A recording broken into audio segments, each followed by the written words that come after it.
for about 20 years. There's tall buildings down here now. And it's a big change from when the last time I was down here before they were even incorporated as a city. So I appreciate the opportunity to be here. I'm going to share a couple stories, a couple insights, perhaps a little bit about leadership, and then let you get on with the amazing conference. Just hearing some of the stories of what's been going on so far, it sounds like you've had a very successful and good, prosperous time rising up. Did you hear Andrew Day's song at all during the conference? I hope you played that as background music, Rise Up. It's a great song. So 49 years ago, I had what I think we all have at one point in our lives or so. We had one of those moments when we're not really sure what the future's going to hold. My father came home one day and he said, everybody sit at the kitchen table, which we did, and this was a big, huge wooden Ethan Allen piece of furniture, which is now my desk in my home office. And he said, family, we're moving from New Jersey. I mean, that's impossible. You're a city councilman.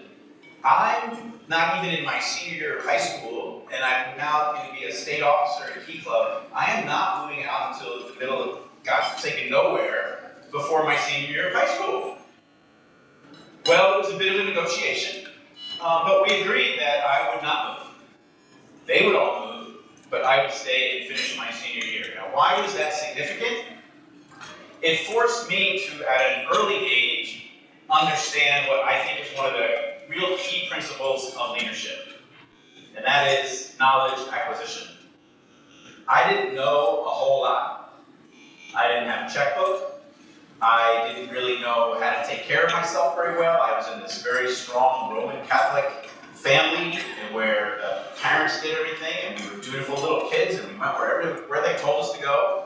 But now I was living on my own as a senior year, for my senior year of high school. What I learned was that I had to be conscious about learning. And that stuck with me through college, undergrad, graduate, the leadership roles that I had, both as a student leader within the college level of Kiwanis Circle K International, and as student body president at ASU, and really formed for me a pattern of knowledge acquisition and learning that has served me well ever since. Knowledge acquisition. 49 years ago. I can still remember the look on everyone's faces, and I can still remember the emotions that were flowing at that time. And I call those up, and I remember those anytime I'm in a really tense kind of a situation, because they grounded me. They made me realize I might have only been 49 years ago, you can do the math, but I had to now be on my own. It was one of the best things ever. As I went on in leadership roles, I realized that we learn best from other people. We learn from what they did right. We learn from what they did wrong. We absorb all of that and we take it in for ourselves so that we can become more on this pathway, on this continuum of personal leadership development. We're all more than we were a month ago. Certainly more than we were a year ago. And we always have to be in the process of becoming more to aspire to those leadership goals that we may have. But you're all already leaders. Leadership is not holding an office. Even though I was in an office for 14 years, a council member and a mayor for 10, leadership is not just holding an office. Leadership is not just saying that you know how to do something and spouting it off to people. Leadership is influence. And you all have influence. You may not realize the influence that you have, but you all have influence. And a leader is a person who influences people to accomplish a purpose. Now, I found out a little bit later in life that knowledge acquisition was good, but you had to figure out how to do something with it. And doing something with it meant that you had to have input and advisors that could be a part of what you were doing, because the reality of leadership is, if you're a person influencing people to accomplish a purpose, you're not doing anything significant by yourself. You all know that by being in this organization, seeing the various roles that you all have, the responsibilities that you take on. No one accomplishes anything by themselves. Certainly not a 37-year-old guy who had only moved to the city 20 years ago as a college freshman, who found himself elected mayor of a city of about 180,000 people at the time. Now, I thought I knew everything, because I had been a council member for 4 years. I sat at the side of the table with the mayor at the head of the table, and I thought, I can do that. The mayor then decided not to run. And I threw my hat in the ring with 2 other people, one who'd been around for 20, one who'd been around for 10. I'd been there for 4. I was the youngest, and I thought, you know what? This is really great. I love the experience. But for me, it's kind of up or out. I can do all sorts of things if I want to do them. Let's see if this can happen. There was a secret, though. There was a secret that I knew and a few other people knew, but the community at large didn't necessarily know, and that is that I was still living in the closet. I was still hiding who I really was with regard to sexual orientation. Now, this was the 90s. This was when 78% of America still thought people who were LGBTQ were immoral, disordered, and a whole lot of other things, right? Fortunately, we've come to a place in 2022 where that math is exactly opposite. And 75 to 78% of Americans believe that LGBTQ people belong to have a full place, should belong and have a full place in society as any other citizen should. That who they love does not determine their capacity to be a leader or anything else they may want to do in life. But that's quite a path. That's quite a journey. It was 8 months of police protection as the first openly gay, directly elected mayor in the United States, here in our great state of Arizona. So people have to come along. They have to acquire knowledge. They have to understand about everything that's going on in the community. I tried very hard not to just be the gay mayor, but for a good year and a half, the newspapers couldn't print my name without saying openly gay in front of Mayor Neil Giuliano. True story. They couldn't do it. Finally they did. And finally society has moved on as well. Not that we have accomplished everything that we need to, but we're certainly in a better place. So when I think about knowledge, and I think about acquiring that knowledge, and the access to relationships that's so very important when you're acquiring that knowledge, I think of the people who mentored me, the same way you are mentoring each other. So critical. I wouldn't be here today, I would not have been elected if people hadn't come to me when I was, after been serving as student body president after for a little few years, and they said, we think you should run for city council. And I thought, oh, that's an interesting idea. And they said, well, don't worry, you're not going to win.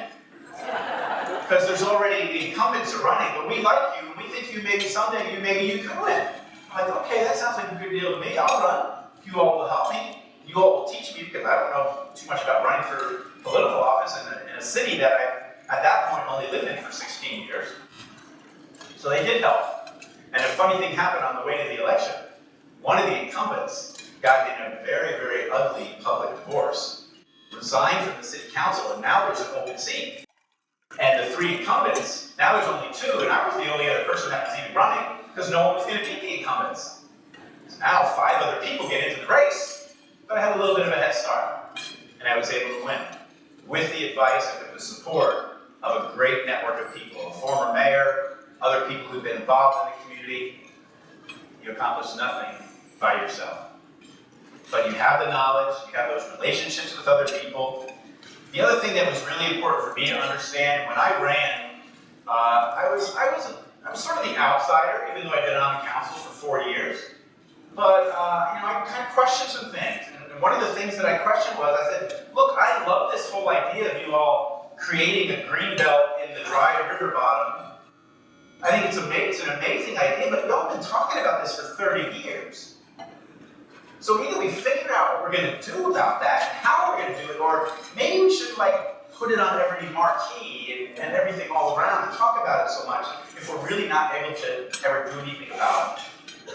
So one of the first meetings I had after being elected, again as a 37-year-old kid who's just thinks he knows everything, but you don't really, even when you're a council member, you don't know everything that the mayor knows. The mayor has a whole lot of other information. And I said to the staff one day, I said, guys, it was all guys at the time. I said, guys, how are we going to actually do this? Tell me what's holding this up? What's keeping us from making this happen? And they said, well, Mayor, there really isn't a finance plan for doing all this. We don't know how we would pay for it without raising taxes immensely. And of course, we're not going to be able to do that that. That would never go over. I thought, okay, well, let's be creative here. Who owns that piece of land? And who owns that piece of land? And who owns that piece of land over there? And what about that piece over there that's owned by the state of Arizona? Can we not get everybody together and talk about the advantages for all when we all work together? So over the next few years, 27 different governmental agencies, from the federal government, departments and so forth, to the state, to the county, and of course to the city, and private sector landowners, came together. We figured out, okay, here's how we might be able to make this happen. But Mayor, you're going to have to sell it to the community. You're going to have to go out there and convince them that this is going to be something really good for the community to make happen. And so that's what we embarked on. We embarked upon that effort to build what is now, some of you may know this, some of you may not, the second most visited tourist attraction in the state of Arizona, behind, we all know, the Grand Canyon, right? You're probably sitting there going, what? That's crazy. It's not crazy, it's documented. People are drawn to water, people are drawn to things that are really compelling and really interesting, and Town Lake has resulted in over $2 billion of economic impact in the city. It's where people live, work, play. It's where all the events and walks and everything else seem to take place in the valley. And so when I talk about the evolution of Rio Salado, I do have to remind some people that are newer to Arizona that the story of the Salt River of Rio Salado starts in 1903. In 1903, a couple of guys, and it was still guys then, on horseback from Phoenix went up the river bottom all the way up 70 miles, and they found a spot where they would ultimately, from 1903 to 1911, build Roosevelt Dam. Roosevelt Dam dried up the Salt River. It's no longer a river that flowed all anymore, and so the water system could be used now for irrigation in our region. We could now actually have a place in the greater Phoenix area where people could live and grow further and further out because of the irrigation system that could be put in, and because of the energy that was put in, because of the dam itself. So from 1903 to the dam being built in 1911, all the way to the 60s, all the way to 1997 when we started construction of the Tempe Town Lake, and then in 1999 when the lake was finished. This has been a journey that is now continuing. Before he passed away, one of my mentors, the late Senator John McCain, talked about how, well, it's great that Tempe did this, but why can't it go further west through Phoenix, all the way to Buckeye? It's 55 miles of dry river bottom. Now, it's not going to be a lake. It's not going to be a lake at all going further west. The geography doesn't support building a lake in a dry river bottom. But there's a lot of redevelopment, and there's a lot of wonderful things that are going to happen over the next 20, 30, 40 years, 50 miles going west from Tempe Town Lake. All because some people today have that same spirit of vision and excitement to make something really happen. So you learn, you acquire knowledge, you understand the power of relationships with key people. John and Cindy as well were truly friends for me. When a recall election was run against me in the year 2000 for a whole lot of homophobic reasons, but we don't have to go into that. John and Cindy stood up for me. They did robocalls for me. They helped me. They were very, very dear friends who understood that my sexual orientation and who I love had nothing to do with being able to leave the city, build a lake in the middle of the desert, start light rail in the middle of our region for people to get around, and some other things that have been really important to the city. So those relationships are so key. So the knowledge, the relationships, understanding how those decisions are made, those very, very complex decisions are made, they don't happen overnight, and you have to compromise. You are going to compromise. Any person in politics or government that tells you it's going to be this way because this is what it has to be, they're not going to get a lot accomplished.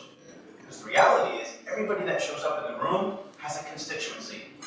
And everybody has to relate to the people that put them there. And I always respect that. I may disagree with some elected officials in Arizona, vehemently disagree about some of their positions on things, but I respect the fact that my fellow Arizonans put them there. So my job is to listen to them, to take what they have to offer, and see if we can make something happen and compromise and work together. The final part of the knowledge and the relationships and information and understanding how to make these really difficult, complex decisions and knowing that it doesn't happen by yourself. If you go into anything in politics thinking that you're going to do something by yourself, you will not be successful. But the fun part of it all is a part that all of you do with your organization, and that's personal development. When you work harder on yourself than you do on your actual job, when you understand how important it is that you are on a journey yourself, as well as the people that you are serving, the people that you are leading, and you know that if you don't continue to grow and change and stretch and become more, you won't be able to offer the same kind of leadership that people expect. So that personal development is so critical. You need to think about what you want to become, how you are going to get there, what your goals are going to be. Enlist the support group that you have around you. One of the fun exercises that I do with clients and other people is I ask them to identify for me the 4 people they would go to for just having the best time of their life. Who would you call right now if you could bring them here and have the best time of your life? Who are those 4 people? Who are the 4 people you would call if you were in despair and things like went really south, really fast? Who are those 4 people? Who are the 4 people that you would call if you just needed some solid advice and wanted something to sort of center you a little bit? Right? So when you start to analyze those different people, you may realize some of them are in all of the categories. The people who are in all of those categories are your trust group. Those are your brain trust. Those are the people that can be so there for you to help you become what you want to become on your own personal journey for leadership. And so that personal development piece is really critical. One of the things that I like to do is all of the groups that I work with and all the individuals that I work with is help them understand the value that they have with regard to their relationships with other people. Because everybody wants something to believe in. Everybody wants someone to believe in. And everybody wants someone to believe in them. And as a leader, you should be the person letting other people know you believe in them. You see them as they are, you see their potential, you see things that they may not see themselves. Those are the people that I have to thank.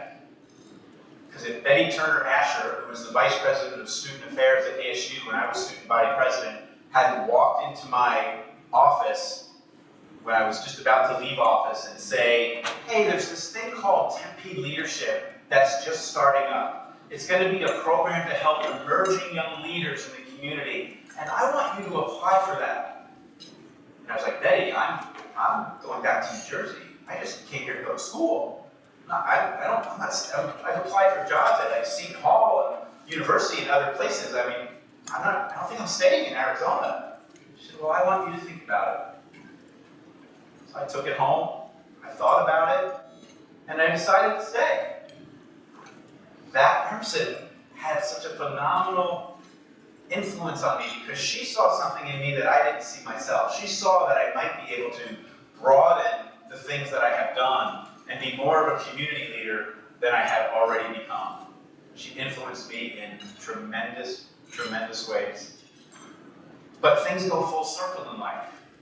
And Betty, who went on to become a university president, was then interviewing for another job in another state as a university president, and it happened to be somewhere where I knew some other political people. This was while I was mayor, and I knew the mayor of that city where that university was, and now I was helping her talk about how she might become the president of that university in that other city. And it was her who's the reason that I was even stayed in Tempe to be able to run for mayor. Those full circles, experiences in life, I find just so rich, so valuable, and among the most important things for my own personal leadership journey. You all have those too. You may not see them, they may not be as direct, but you all have those too.